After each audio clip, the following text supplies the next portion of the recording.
Donc juste comment ça se passe, quand tu veux faire ce type de site, hein, éco-construit, on va dire du coup? Avec un client, ça doit être quand même un peu particulier de gérer la relation client avec, des personnes qui sont pas conscientes de cet aspect-là d'éco-conception d'un site web où on va te dire: «Je veux du contenu, je veux des pages, je veux du backlink» et on produit, on produit.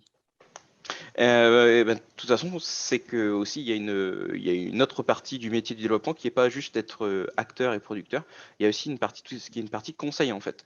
Voilà. Mmh. Du coup, quand le client arrive en disant: «Je veux, je veux, je veux», c'est, oui, mais c'est pas, comment dire?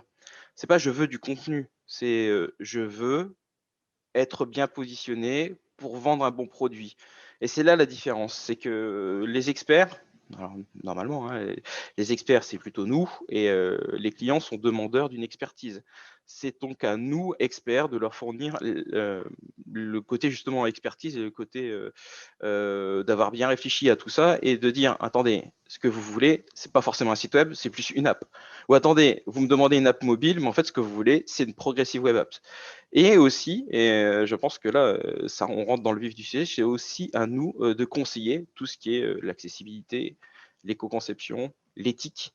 Heu, il faut de plus en plus que la tech, on arrête de se leurrer et de dire: «Non, mais le client, il en voulait pas». Non, non, c'est pas le client en voulait pas, c'est on on est de la tech, on est un des fers de lance au niveau de l'industrie numérique, et de même de plus en plus, de on va dire du fonctionnement mondial parce qu'il y a de plus en plus de choses qui sont digitalisées ou numérisées. C'est un peu la même chose, c'est le même mot en anglais-français.